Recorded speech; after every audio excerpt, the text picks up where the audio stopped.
আমার মেয়েটা 21 বছর বয়সে এক কোরিয়ান লোককে বিয়ে করেছিল। তারপর থেকে টানা 12 বছর সে আর বাড়ি ফেরেনি। তবে প্রতি বছর ঠিক 8 মিলিয়ন টাকা পাঠায়। গত বড় ঈদে হঠাৎ করে সিদ্ধান্ত নিলাম তাকে না জানিয়ে আমি নিজে ওর কাছে চলে যাব। কিন্তু দরজাটা খুলে যা দেখলাম আমার ভেতরটা যেন জমে গেল। সেই সকালটা আমি কোনোদিন ভুলবো না। হাতে প্লেনের টিকিট, বুকের ভিতর দুপোকানি। পুরো 12 বছর পর আমি আমার মেয়ের কাছে যাচ্ছি। আমার নাম তিশা, বয়স 63। অনেক আগেই স্বামীকে হারিয়েছি। একমাত্র মেয়ে মীরাকে নিয়ে একাই বড় করেছি। তার ছোটবেলা থেকে ভীষণ মেধাবী, শান্ত আর সুন্দর ছিল। সবাই বলতো ওর ভবিষ্যৎ খুব উজ্জ্বল হবে। সত্যি হয়েছে, তবে সেটা শুধু বাইরের মানুষের চোখে। 20 বছর বয়সে ওর সঙ্গে পরিচয় হয় কাংজুং নামের এক কোরিয়ান লোকের। লোকটা ওর থেকে প্রায় 20 বছরের বড় ছিল। আমি প্রথম থেকেই আপত্তি করেছিলাম, বয়সের এত পার্থক্য, বিদেশে চলে যাওয়া, সব মিলিয়ে ভয় লাগছিল খুব। কিন্তু ওই যে আমার মেয়েটা ভীষণ জিদ ধরেছিল। মা, আমি জানি আমি কি করছি। শেষ পর্যন্ত মেয়ের জিদের কাছে হার মেনে বিয়েটা মেনেই নিয়েছিলাম। বিয়ের 1 মাসের মধ্যেই আমার মেয়ে কোরিয়া চলে গেল। সেদিন বিমানবন্দরেও আমাকে জড়িয়ে ধরে কাঁদছিল। আমিও খুব কেঁদেছিলাম, কিন্তু লুকিয়ে রেখেছিলাম।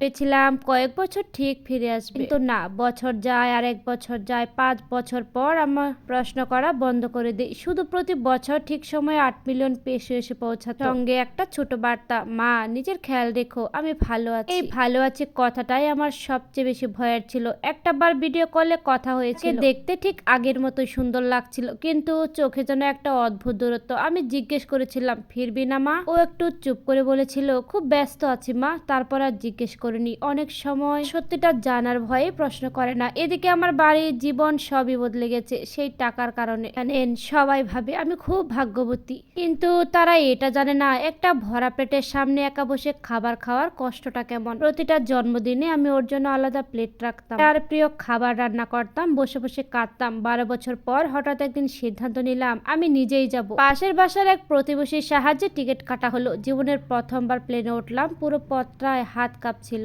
কোরিয়ায় পৌঁছে ঠিকানা ধরে একটা ট্যাক্সি নিলাম। দোতলা একটা বাড়ি, বাইরে থেকে সব ঠিকঠাক, কিন্তু অদ্ভুত নিস্তব্ধতা। ডোরবেল চাপলাম, কেউই দরজা খুললো না। বাইরে গেটটা খোলা ছিল। ধীরে ধীরে ভেতরে ঢুকলাম। সবকিছু এত পরিপাটি, কিন্তু কোথাও জীবনের কোনো ছাপ নেই। ড্রয়িং রুমে ঢুকেই বুঝলাম কিছু একটা ঠিক নেই। সবকিছু এত গোছানো যেন কেউ এখানে থাকে না। জুতা ছড়ানো নেই, কোনো কাপড় নেই, রান্নার কোনো গন্ধ নেই। আমি ধীরে ধীরে ডাকলাম, মীরা, কিন্তু কোনো উত্তর নেই। রান্নাঘরে গেলাম, অস্বাভাবিক পরিষ্কার। ফ্রিজ খুলে দেখি প্রায় ফাঁকা। আস্তে আস্তে উপরে উঠলাম। প্রথম ঘরে একটা বিছানা, একজন মানুষের থাকার জন্য। আলমারিতে শুধু মেয়েদের কাপড়, কোনো পুরুষের অস্তিত্ব নেই। তারপর দ্বিতীয় একটা ঘর, তারপর একটা ঘর ছিল। এই শেষ ঘরটা খুলতে আমার পা কেঁপে উঠলো। এই পর্বের বাকি অংশ দেখতে অবশ্যই আমার পেজে ফলো দিয়ে আমার পাশে থাকবেন। ধন্যবাদ।